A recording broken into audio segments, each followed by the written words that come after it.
Bagaimana kemudian menuju 2045 seluruh elemen bangsa dapat bersatu, berbenah, berhadapan dengan semua permasalahan yang ada.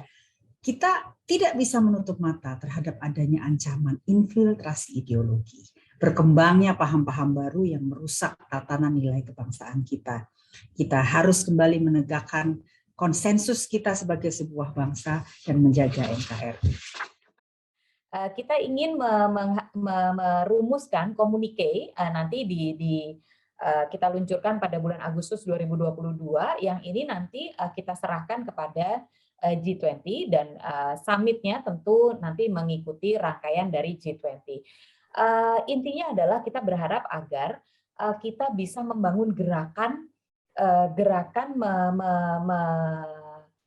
mendorong agar public policy, education, dan bisnis itu berbasis nilai-nilai. Itu yang kita ingin dorong dan juga tentu menghadirkan atau mewujudkan value-based society yang itu selaras sekali dengan Pancasila begitu.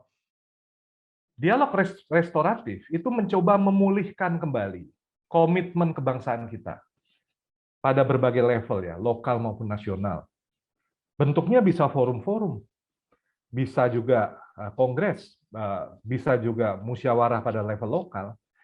Sekali-sekali membicarakan hal itu, tidak hanya ekonomi, tidak hanya bidang-bidang politik sehari-hari, tetapi bagaimana kita sebagai suatu bangsa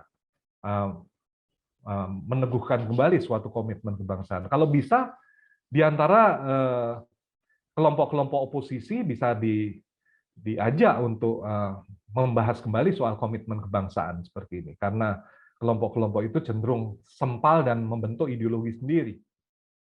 Indonesia itu punya aset nilai-nilai yang kaya sekali.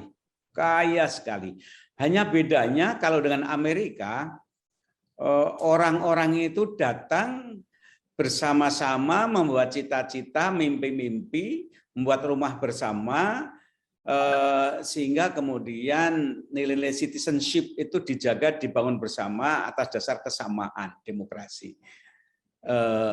Jadi nilai yang dibangun berdasarkan masyarakat plural itu memang oleh para pendatang yang mereka datang ingin melepaskan diri dari ketertindasan di Eropa, dari perang saudara dan sebagainya.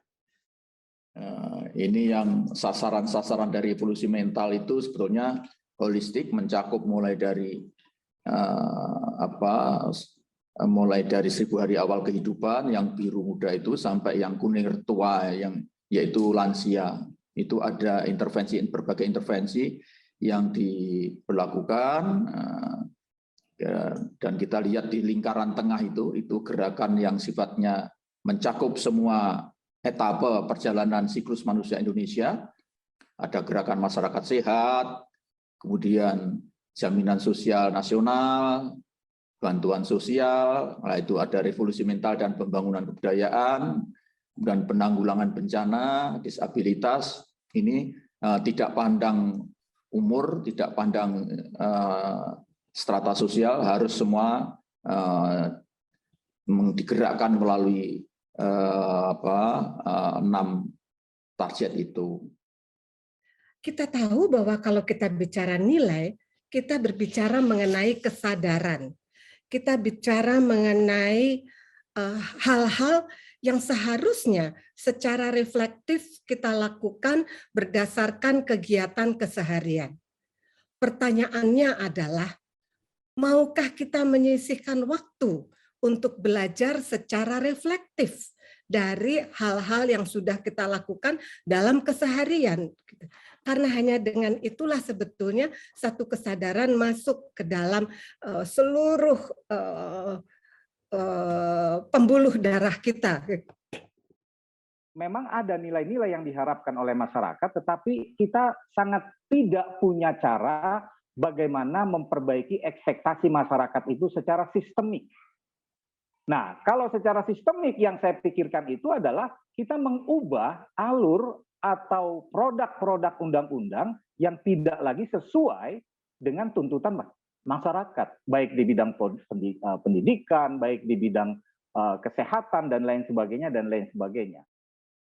Berpikir jangka pendek itu adalah penyebab rontoknya demokrasi. Berpikir jangka pendek itu penyebab rontoknya integritas. Berpikir jangka pendek itu menghasilkan orang kepingin cepat kaya, mengambil jalan pintas. Dan semua yang terjadi itu termasuk menggunakan isu agama, itu semua adalah hasil dari berpikir jangka pendek. Maka pertanyaannya adalah apakah revolusi mental itu dapat mengubah berpikir jangka pendek itu menjadi berpikir jangka panjang dalam tempo sesingkat-singkatnya sesuai makna revolusi.